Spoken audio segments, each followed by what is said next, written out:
सत्संग क्या करता है, भक्ति क्या करती है। सबसे पहले भक्ति की हवाएं माया के बादलों को छांट देती है। सत्संग की आंधी, ज्ञान की आंधी, मोह बलीडा टूटा रे, ये मोह और माया के अंधकार को दूर करता है।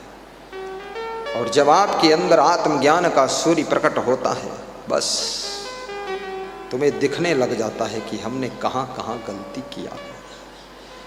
फिर तुम पश्चाताप करने लग जाते हो, ग्लानि करने लग जाते हो, सोचने लग जाते हो कि यहाँ मैंने चूक किया, इसका परिणाम ये आया।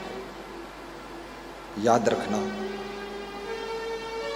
इस दुनिया के अंदर कोई भी व्यक्ति हो, उससे धन की कामना करके नाराज होना, सामान की इच्छा करके उससे नाराज हो जाना, ये बहुत बड़ी अज्ञानता है। आपके पास में सुंदर सुंदर दो हाथ हैं, बड़े सुंदर दो पैर हैं, बड़ी सुंदर दो आंखें हैं, बड़ी सुंदर आपके पास जिह्वा है, इतना सुंदर मुखमंडल है, दो कान भी है, आपके पास में इतना बृहद दिमाग है, बुद्धि का भंडार है। आप अपने इन सब शक्तियों का सदुपयोग करो, गुणवान बनो, महान बनो, धनवान बनोगे, आप दूसरों की इच्छाएं पूरी कर दोगे। अभी मैं अपने गुरुदेव से कह रहा था कि ये श्री अजय जायसवाल जो भक्त हैं, विजय मौर्य हैं, और वहाँ कुछ और भक्त हैं, गुड्डू हैं, और संजय प्रभुदास हैं, सबकी इच्छा है बनारस में आश्रम बनाओ, बनारस में आश्रम। तो मैं गुरु जी से बोला आशीर्वाद दो, बनारस में आश्रम बन जाए। तो मैंने बोला ये 10,000 लगाएंगे, 10,000 में आश्रम की एक टांग भी नहीं बनेगी, उससे ज़्यादा इनके है भी नहीं क्षमता। तो मैंने कहा मुझे भी आशीर्वाद दो बनारस में आश्रम बनाने के लिए, मैं ही इनको ताकत दे दूं फिर। तो बोले आशीर्वाद है। आज बहुत आशीर्वाद दिया उन्होंने। बॉम्बे में आश्रम बनाने के लिए, पटना में बनाने के लिए, दिल्ली में बनाने के लिए, अमेरिका में बनाने के लिए, अयोध्या में बनाने के लिए, उज्जैन में बनाने के लिए, और हेलीकॉप्टर लाने के लिए सब आशीर्वाद दे दिया। आज पहली बार दिया आशीर्वाद, खुश होकर।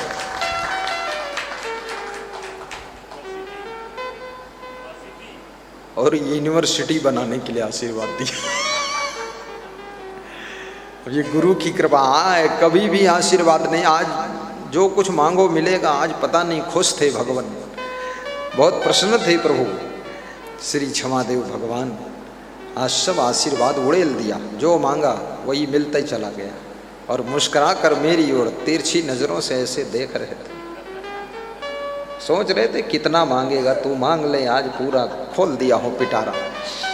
तो मांग लिया। फिर उनका हाथ हमने मांगा, हाथ लाओ इधर। हाथ पे हाथ लगा करके हमने कहा आपका आशीर्वाद हमारा कर्म पुरुषार्थ और भक्तों की श्रद्धा भक्ति से सब सफलता प्राप्त हो जाएगी, विश्व का कल्याण होगा, सबका उद्धार होगा, समाज का सुधार होगा, भव से बेड़ा पार होगा। और वास्तव में मैं भक्तों को भी आह्वान करता हूं, भक्ति करो, मरी भक्ति मत करो, लाश भक्ति मत करो। भक्ति आपकी जिंदा भक्ति होनी चाहिए, डेड बॉडी भक्ति नहीं होनी चाहिए, पोस्टमास्टम वाली भक्ति नहीं होनी चाहिए। आपकी भक्ति पोस्ट ग्रेजुएट वाली होनी चाहिए, पोस्टमास्टम वाली नहीं। आपकी भक्ति में दमखम होना चाहिए, आपकी भक्ति में जिंदा दिल होना चाहिए। और इतना जोर से भक्ति करो कि तन मन धन गुरु के चरणों में सेवा में लगा सको और खूब उन्नति कर सको। साहब बंदगी, माया के बादलों को उड़ाने के लिए सत्संग की हवाओं की आवश्यकता है।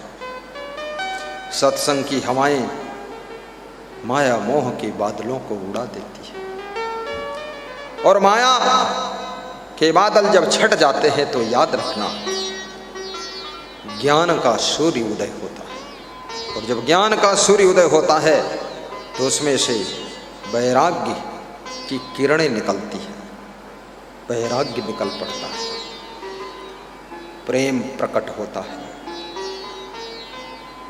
फिर तुम प्रेम के सागर हो जाते हो। संसार के किसी भी प्राणी और पदार्थ में फिर अट्रैक्टिव नहीं होते हो। दृष्टा बन करके जिंदगी जीते हो, साक्षी बन करके जिंदगी जीते हो, तुम्हारा मन कहीं डगमगाता नहीं है, फिसलता नहीं है, बिल्कुल अडिग हिमालय हो जाते हो, निश्चय अटल हो जाता है। फिर भक्ति से भी नहीं डिगते हो, ना वैराग्य से डिगते हो। ये गुरु की कृपा, गुरु का आशीर्वाद। एक बार भक्ति के मार्ग में लग जाओ, अखंड भक्ति होना चाहिए। कभी भी मांस मछली अंडा नशा शराब जुआ बीड़ी सिगरेट गांजा चरस तंबाकू भांग अफीम ये खाना पीना नहीं होना चाहिए। क्रोध को भी काबू रखो, ज़्यादा घबराया मत करो, उबा डूबा मत करो, हर बात का जवाब मत दिया करो। अपनी वाइफ की बातों को भी सुन लो, क्योंकि वाइफ ने अपना पूरा लाइफ तुमको दे दिया है, और जिसने लाइफ दिया है उसी का नाम वाइफ है। अब उसकी बात तुम नहीं सुनोगे, कौन सुनेगा? थोड़ा सुन लिया करो। सीता जी की बात को राम सुनते थे, ध्यान से सुनते थे। ये भी एक कथा कहानी है, ये कोई मामूली ज्ञान नहीं है। जो पति अपने पत्नी की बात को सुन लेता है, जो पत्नी अपने पति की बातों को सुन लेती है मुस्कुरा करके, जो भाई भाई की बात को सुन लेता है, जो बहन भाई की बात को सुनती, भाई बहन की बात को सुनता है, और बेटा बाप की बात को सुनता है, बाप बेटे की बात को सुनता है, गुरु शिष्य की बात को सुनता है, शिष्य गुरु की बात को सुनता है, और बात करते करते दोनों की बात एक में बात मिल जाती है, तो बिगड़ी हुई सारी बात बन जाती है, और बात बनते ही चली जाती है, और जिंदगी धन्य हो जाती है। इसलिए बात को सुनना भी चाहिए। कितने लोगों का तो ऐसा नेचर हो